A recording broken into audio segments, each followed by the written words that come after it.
regreso con este cierre de edición esta noche. Osvaldo Quiroga, como siempre, ¿cómo le va? Bienvenido. Estás muy de verano. Estoy muy de verano. Y bueno, ya casi que estamos en primavera, no casi. Falta el clima que acompañe. No. Y Raúl, ¿lo viste, Raúl? Raúl Timmerman todavía no le llegó la primavera. No, pero le falta la... Está en invierno. La bufanda, la chalina. Lo que falta es Carmela. Falta Carmela, que le vamos a mandar un besito grande, Carmela. que se ponga bien pronto, que recupere su voz, así la tenemos nuevamente en esta mesa. Mientras tanto, arrancamos este cierre de edición con la voz del presidente hoy en José Cepaz.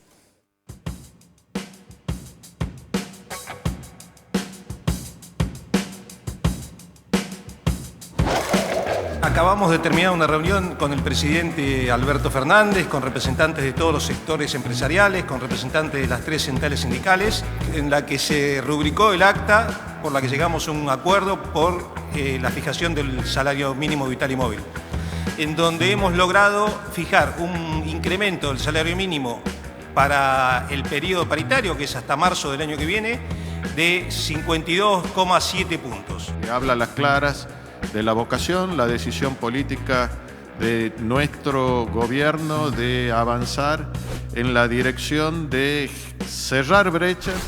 Ahora van a llenar de dinero el bolsillo de buena parte de los argentinos.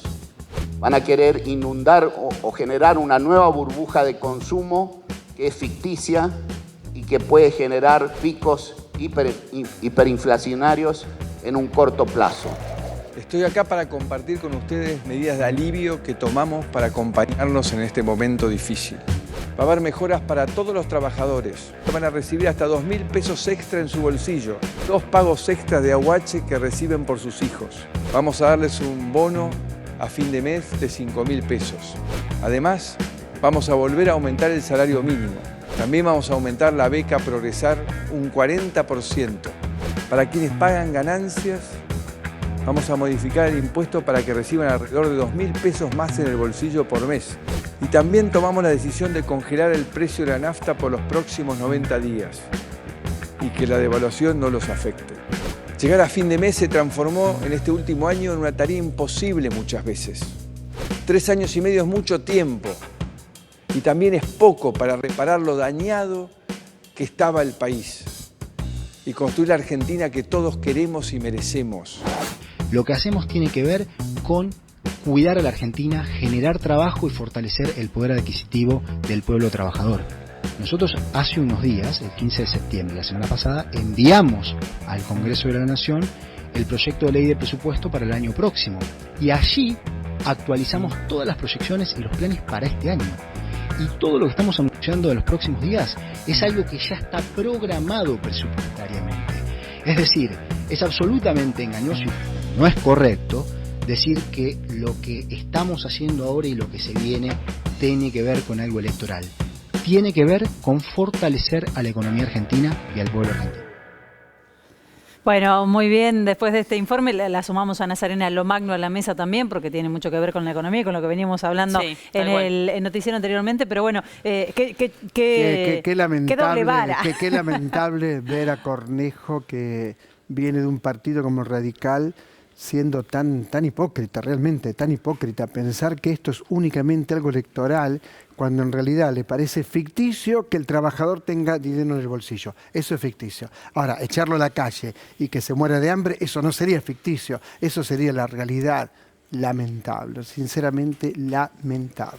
No, pero además uno comprende, no sé qué piensan ustedes, ¿no? Pero la verdad que sería maravilloso que por una vez podamos ver un poquito más allá de las fechas de las elecciones y fijar prioridades, ¿no? Así como la pandemia, no en todo, sabemos que hubo un sector de la política que todo el tiempo estuvo apostando a que cuanto más desastroso mejor, ¿no? Incluso haciendo campaña en contra de las medidas sanitarias. Pero digo, tendríamos que tener como sociedad, independientemente de las ideas políticas de cada uno de nosotros, de nosotras, algunas prioridades fijadas. Entre esos, bueno, el acceso al alimento, el bienestar de los trabajadores, de las trabajadoras, ¿no? Sí, bueno, ahora no son muy diferentes las medidas que se anuncian ahora de las que anunció Macri en su momento. Y todos hablan de el país que todos queremos, pero todos quieren un país diferente. Claro. No es el mismo país que todos queremos. Lo de Macri en su momento tuvo que ver mucho con las elecciones. no puede ser, digamos, no está mal que algo tenga que ver con las elecciones si favorece a la gente. ¿Por qué asociar una cosa con la otra le quita valor? No le quita valor si hay una mirada más a largo plazo. Hay una diferencia breve, ¿no? El contexto es distinto. Lo que dijo Macri lo dijo en un manotazo de ahogado desesperado al final de su mandato para ser reelegido. En cambio, me parece que el gobierno viene trabajando en esto independiente de las elecciones, viene hace tiempo trabajando en esto. Tuvo la pandemia, pero no es lo mismo lo que anunció Macri leyendo el teleprompter. Trabajando en esto, si no lee el teleprompter no puede hablar. ¿Vos crees que la carta de Cristina no tuvo nada que ver? Sí. Claro que todo tuvo que ver. Por supuesto que tuvo que ver. Todo tuvo que ver, pero es un dato no menor el que citaba el ministro recién diciendo, ojo, no nos estamos yendo del presupuesto. Y esto tiene que ver también con lo que marcaba Cristina, no se está subejecutando. Bueno, el ministro dice, probablemente tendríamos que haberlo hecho antes, pero todo esto que se está anunciando ahora estaba previsto y obedece a un presupuesto. Hay al menos dos cosas que ya estaban previstas. La primera tiene que ver con la suba del mínimo no imponible de ganancias. De hecho, que cuando uno lee la modificación de ganancias, estaba justamente escrito que en septiembre estaba proyectado un aumento en caso de que la inflación vuelva a condicionar a los trabajadores que quedaron exentos, ¿no? de este impuesto. Y también ya estaba pactado el tema del salario mínimo vital y móvil. Digamos, ya tenía para septiembre programada una revisión. Digamos, esas son cosas que ya estaban plasmadas. Pero coincido un poco con esta idea de por qué demonizar medidas que pueden tener un tinte electoralista si lo hace cualquier gobierno. Es decir, de hecho que si las urnas te están diciendo, si te están dando un resultado de que hay una sociedad, hay gran parte de la sociedad que está ahogada en términos económicos, lo más normal, digamos, lo que se espera justamente es que se implementen medidas de emergencia. Es como una respuesta justamente a la lectura que se están haciendo de las urnas. No sé cuál sería el problema. ¿Viste? A ver, hay diferentes peros. El de la oposición claramente es una oposición que estamos acostumbrados que se opone a todo. Entonces tiene lógica. Sí tiene lógica. Me parece que ellos que dicen, bueno, era necesario llegar a este punto para entender que estábamos ante una situación social agobiante, no se podría haber previsto antes. Me parece que ese es un pero que tiene lógica. No, de hecho, claro. No es lo que dice la oposición. De hecho, que el ministro de Economía, Martín Guzmán, hoy en la entrevista con Víctor Hugo Morales decía, bueno, mirando el diario el lunes es verdad, podríamos haber hecho un poco más. Bueno, entonces, eso que no se hizo en su momento y que claramente tuvo que, mejor dicho, que sí comenzó a hacerse en los meses previos a las elecciones, pero que no tuvo el impacto necesario en la sociedad y en las urnas tampoco, bueno, efectivamente se está intentando profundizar a medida de que pasa el tiempo una vez leído el resultado electoral. De hecho, que la primera lectura, ¿cuál fue? Tenemos que hacer un cambio de rumbo económico. Estructural seguro, pero en el corto plazo también, porque es lo que literalmente te está pidiendo la gente. Raúl, acá más que los anuncios va a importar el impacto que tengan en el bolsillo directamente, ¿no? No todo se mide por el bolsillo, hay que empezar por ahí. Pero más que los anuncios, lo que se espera es que mejore la situación, el poder adquisitivo. Me hace recordar el otro posicionamiento respecto a las elecciones, que fue las reflexiones que hizo Mayra Arena, ¿no? También diciendo que, bueno, si piensan que en el caso de los pobres todo es bolsillo o estómago, se equivocan respecto a los pobres porque también tienen ideología. Claro. Pero cuando hablamos de cuestionamiento hay económico, una cosa no que es verdad. Todo cuestionan. este dinero va al consumo, digamos, porque es dinero que no le sobra a nadie. Es todo dinero que urge para consumir. Y el principal producto que se va a consumir va a ser alimentos. Y lo que cuesta en estos momentos es mantener el precio de los alimentos sin inflación. Entonces ahora, digamos, si se va a hacer esto, que se sabe que va a ir a alimentos y se sabe que cuando hay exceso de demanda aparece el aumento de precios, ya habría que estar mirando cómo se hace para evitar. Tiene que haber un control muy fuerte, hay que evitarlo, muy rígido, porque si no te lo devora, si no ese dinero te lo devora la inflación. En una semana.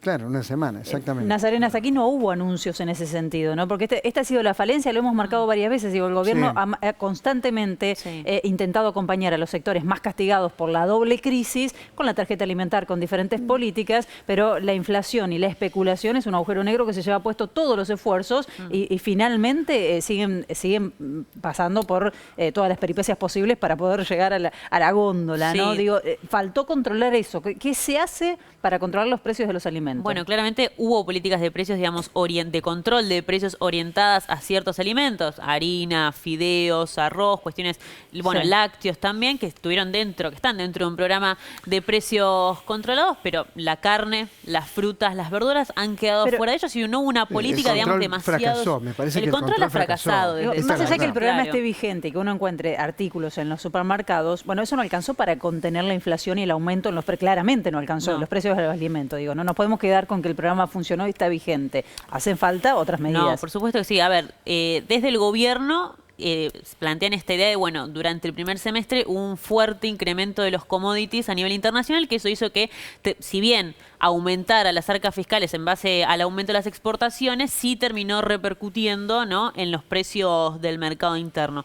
Eso es cierto, digamos. Pero bueno, también volvemos con esta misma idea. ¿Qué pasa a la hora de sentarse con los formadores de precios? ¿Cuáles fueron las políticas implementadas? ¿Cuál fue la fuerza, la cintura política del gabinete anterior, al menos para determinar cuáles van a ser los controles de precios? Y algo que siempre preocupa, por ejemplo, a la hora de hablar del incremento del salario mínimo vital y móvil, en este caso es, bueno, incrementa el salario. ¿Eso va a repercutir en un incremento de los precios para que las grandes empresas no pierdan rentabilidad? Bueno, ahí me parece que tiene que estar el control, ¿no? En la baja de la inflación, en la baja de los precios de los bienes esenciales, para que tenga algún sentido también ir recomponiendo salarios. Da la sensación de que no están dadas las condiciones para un acuerdo entre empresarios y las centrales de trabajadores. Da la sensación de que en esto no se ponen de acuerdo, que cuando se aumenta un salario, inmediatamente el empresariado y la clase intentan que esto se compense.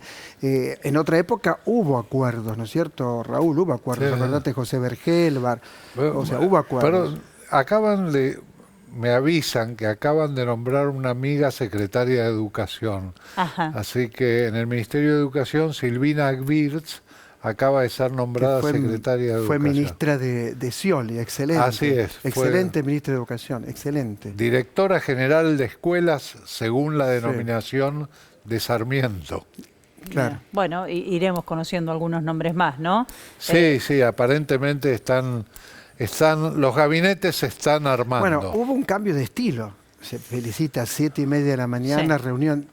Cuidado, Cafiero también trabajaba muchísimo, pero hubo un cambio de estilo. Totalmente. Hubo un dinamismo, hubo un intento de poner el trabajo de todo el gabinete, no solamente en la campaña política de noviembre, sino a trabajar. En políticas universitarias hay un pampeano. Mira, también esto de que sea más federal, Oscar Alpa, hasta aquí rector de la Universidad Nacional de La Pampa, también fue nombrado allí. Así que, bueno, habrá que ver. Esto es Nación, hablando a nivel nacional, obviamente. Me parece interesante lo que plantea Osvaldo, porque es muy interesante pensar que, si bien las críticas, digamos, redondeaban en el ámbito económico, la cúpula económica no se modificó, ¿no? Claudia Moroni, ministro de Trabajo, Matías Culfas, ministro de Producción, Martín Guzmán, ministro de Economía, todas personas que han quedado ratificadas en el cargo. Entonces, a mi entender, quedan, pero a cambio de que efectivamente haya un rumbo económico distinto.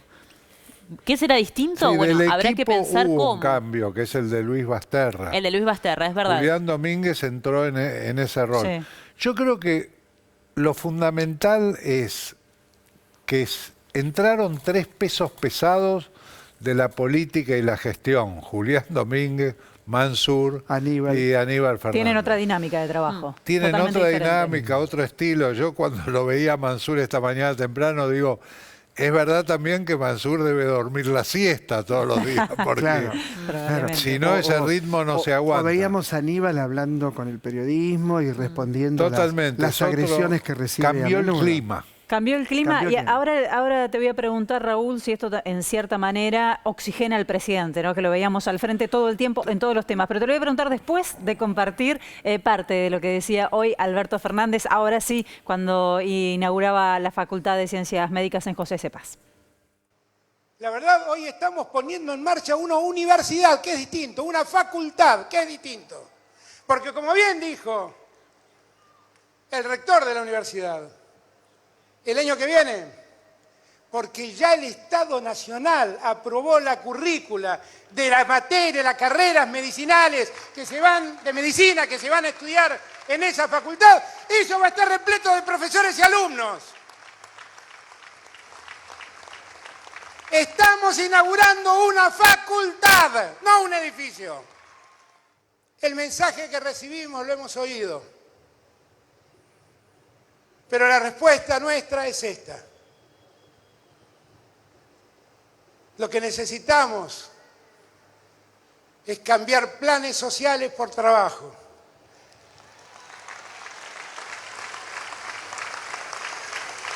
Eso no significa dejar abandonado al que necesita de la asistencia del Estado. Significa que debemos reforzar nuestros esfuerzos para que los argentinos y las argentinas recuperen el trabajo que les dé dignidad en sus familias. Podemos ir poco a poco recuperando la cotidianeidad de nuestras vidas, con los cuidados que corresponden. Ahora nos acusan de libertinos, los mismos que nos acusaban de encerradores en otro tiempo. Pero no importa, no importa. Yo he venido con Cristina en el 2019 con un deber. Y yo ese deber lo voy a cumplir. Vamos a poner de pie a la Argentina. Vamos a trabajar incansablemente para que cada argentino, para que cada argentina recupere su trabajo. Vamos a trabajar incansablemente para que esa deuda maldita que nos han dejado, que el año que viene nos obliga a pagar 19.000 millones de dólares, no nos condicione a crecer. Vamos a trabajar por el crecimiento, vamos a trabajar por la dignidad. Tengo un jefe de gabinete tucumano porque me voy a ocupar de ese norte que tanto necesita de la Argentina. Más convencidos que nunca les pido, salgamos con todas nuestras fuerzas a hacer la Argentina que soñamos y que nos merecemos. Bueno, el discurso del presidente Alberto Fernández, arranco por Raúl justamente y vuelvo a lo que te marcaba recién, ¿no? Si descomprime un poco la figura presidencial. Yo más que descomprimir creo que le dio mucha energía, porque ¿no? Lo vi muy eufórico, digamos. Me llamó poderosamente la atención. La inauguración de una universidad es un motivo de alegría, digamos, básicamente es un motivo de alegría. La universidad es a favor de todos y en contra de nadie. O sea, uno inaugura una universidad, está contento, está alegre, qué sé yo. Bueno, no estaba todos, eufórico y, digamos, yo creo que la salida de la crisis, porque se vivió una crisis durante toda la semana anterior, lo potenció, digamos. Y salió con mucha energía. Con los tapones de punta. Algo importante, ¿no? Que yo estoy de acuerdo totalmente con vos, Raúl. Se inaugura una universidad cuando anteriormente el macrismo cerraba universidades y decía que para qué si los pobres no llegan a la universidad. Bueno, Kicillof dijo que esta universidad, por ejemplo, tiene una primera generación de universitarios, hijos de trabajadores. Es decir, que no fueron los padres a la universidad, fueron los hijos a la universidad. Entonces me parece muy, muy bueno y muy simbólico además que hable Alberto y esté casi todo el equipo, no estaba Cristina, es cierto, pero que sea en una universidad. Y el tono es el tono de un militante. Yo creo que Alberto Fernández es un militante, siempre fue un militante. Entonces, habla así en campaña, eso es evidente que habla en campaña. Pero vos sabés que a pesar de todo a mí me recuerda esa manera de hablar más a Alfonsín que a Perón. Perón era un gran orador, digo. Sí, bueno, Alfonsín también, digamos. Alfonsín también. Alfonsín también. Me acordé en el momento que estaba inaugurando eso, me acordé de la Universidad Tecnológica Nacional, digamos, que era otro modo que el trabajador accediera a la universidad y que eso fue inaugurado por Perón. La pregunta que me hacía es, indudablemente, yo no creo que esto sea un relanzamiento del gobierno, yo no usaría la palabra relanzamiento. Porque relanzamiento implica que se lanzó y fracasó, entonces se vuelve a lanzar. En realidad yo creo que es una segunda etapa del gobierno para encarar no 2 meses de aquí a noviembre, para encarar los próximos 2 años, de aquí al 2023. Porque Hay una frase que dijo Jorge Yoma que a mí, la verdad, me llamó la atención. Nunca vi sobreactuar una derrota tanto por parte del que perdió. Digamos, toda la semana pasada fue una especie de sobreactuación. ¿Por qué dijo eso Yoma? Bueno, porque le llama, el peronismo no es de hacer esas cosas. Claro. El peronismo en general es de sobreactuar los triunfos, digamos, y tratar de que, si una vez que perdiste, digamos, tratar de que pase desapercibido. Pero acá hay un hecho significativo. ¿El oficialismo perdió las elecciones? Sí, sin lugar a dudas. ¿El oficialismo hoy está fortalecido? Sí, también. Además no perdió las elecciones, digamos, perdió esta gran encuesta. Bueno, perdió en noviembre, en noviembre se verá.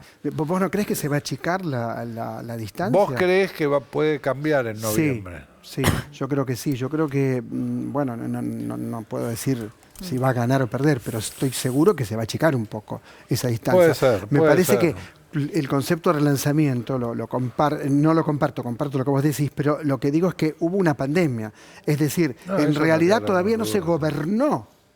No se pudo gobernar todavía. Acá hay en todas partes del mundo. Que gobernar. Te toca la pandemia, tenés que gobernar en la pandemia. Y eso lo hizo muy bien. Bien. ¿Y qué pasa con las medidas que se han tomado ahora? Vamos con las medidas. Le vamos a dar la palabra a Nazarena, que justamente tenés datos sobre eso. Sí, tenemos un dato de último momento. Finalmente se subió el piso de ganancias, pasa a 175.000 pesos. Es información oficial que acaba de llegar en este momento. Bien. Busca, bueno, ya sabemos, a quienes perciban una remuneración bruta mensual de hasta 175.000, entonces van a pagar este impuesto y obviamente queda exento el aguinaldo que se cobrará en diciembre. Estoy leyendo información que acaba de llegar justamente, por eso estoy con el celular en la mano. Lea. La medida incrementa el piso de 150.000 a 173.000 y queda el diferencial, digamos, esa deducción especial que se hace entre, en este caso, 175 y 203.000. Ese queda, es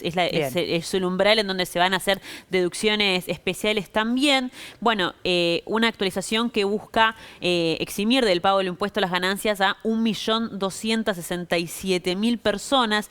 E importante también este dato, y es que a partir del 1 de enero del año que viene va a volver a actualizarse el piso en función de la evolución de los salarios. Bueno, una medida que efectivamente saldrá por decreto, ya lo habíamos hablado, lo que ya el gobierno lo venía adelantando, incluso previo a las elecciones, y lo tenemos justo al aire. Eso es una, digo, la decisión del gobierno, lo actuado con respecto a ganancias, tuvo el impacto que uno hubiera imaginado, teniendo en cuenta que era una bandera que desde el gobierno de Cristina Fernández, recordemos, había movilizaciones. Después vino Mauricio Macri y nos olvidamos totalmente del impuesto a las ganancias porque lo que queríamos era conservar el trabajo, ¿no? Dejó de ser un tema y lamentablemente me parece que entramos en un momento de actitudes mucho más pasivas por parte de algunos voceros que hasta ahí venían con el tema de ganancias, que está muy bien, ¿no?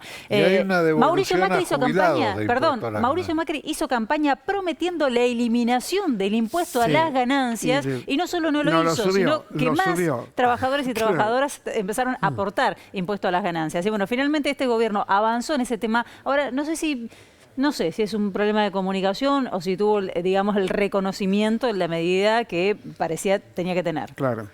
El impacto. Mira, la gente en general sucede siempre lo mismo. Sí. Aquel que está beneficiado por una medida lo sabe. No necesita que se lo digan. Sí. Es decir, si vos llevas cloacas y agua potable a un barrio, los habitantes de ese barrio saben que recibieron... Claro.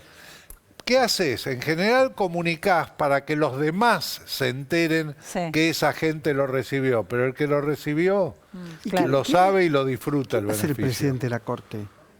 ¿Quién va a ser el presidente? ¿Por qué salimos con ese tema? No, perdón, porque cambia mañana. Mañana se elige un presidente de la Corte. Sí, efectivamente. No, por eso. No, me quedé con ganancias. Claro, pensaste jueces y ganancias. Lo hablamos mañana.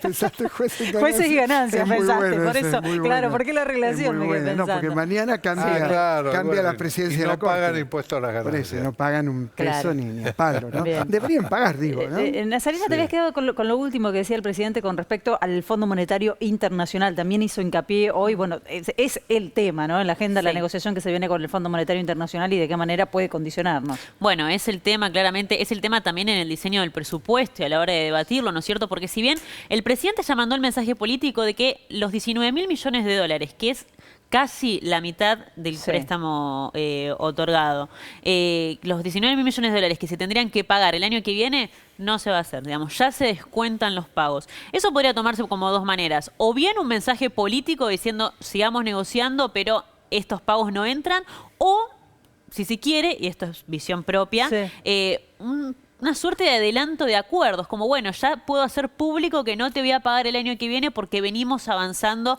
de buena manera en el acuerdo. Digamos, hay dos maneras de interpretarlo, pero sí es cierto que es un mensaje político muy fuerte porque destaca esto Alberto Fernández, que se trata de un crédito claramente tóxico y irresponsable que el año que viene realmente condicionaría mucho la economía. Bueno, creo que no podemos ser ingenuos. Digo, se presentó el presupuesto 2022 y están las negociaciones avanzadas con el Fondo Monetario Internacional. Y hoy se pagó, ¿no?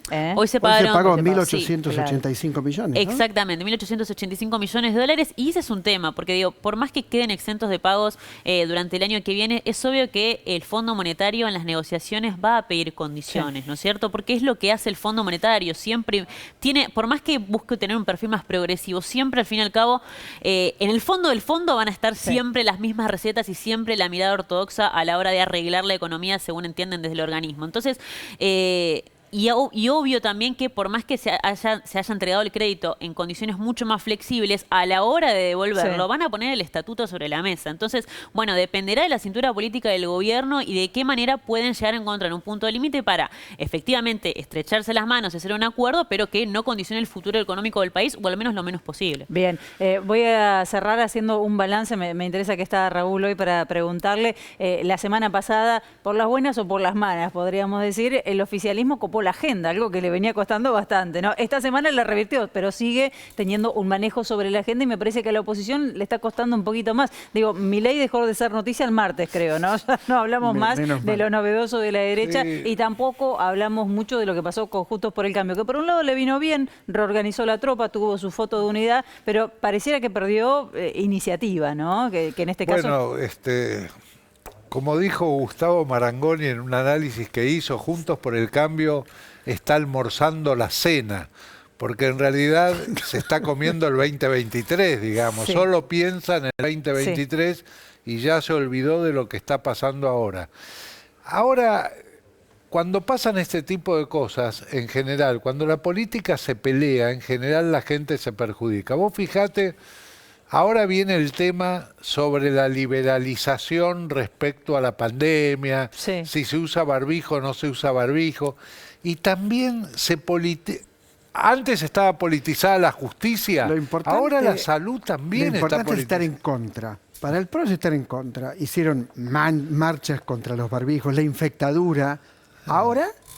la posición contraria a la del gobierno. Siempre. No importa lo que digan o hagan. Políticamente el uso de barbijo. Es una cosa absurda esa.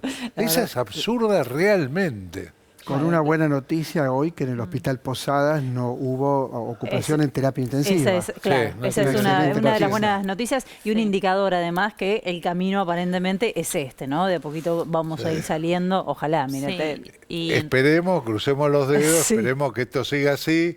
Ya no se habla más del Delta. Parece que desapareció. No, la vacuna aparentemente, ¿no? Aparentemente la vacuna está conteniendo que circule todos los potenciales posibles, ¿no? Para el estamos saliendo, para el aparentemente, para el Delta. De seguir un poco con las precauciones. No, claro. Yo también. Eso es que nunca dijeron que hay que abandonar las precauciones, sino que de a poquito, en tanto la situación epidemiológica vaya mejorando, claro, algunas flexibilizaciones podemos hacer. Pero hay que ver qué impacto tiene en materia económica, porque... Yo les voy a decir que voy a mantener la precaución con el horario, o sea, ¿a ustedes les parece bien? Y mañana, en todo caso, vamos a retomar estos temas. Gracias por estar aquí. Sigamos. Gracias, Nasa, por quedarte. Gracias, Osvaldo, Raúl. Nos vamos. Gracias a ustedes. Mañana, 19 horas, Televisión Pública Noticias, 20:30. Aquí estaremos con cierre de edición.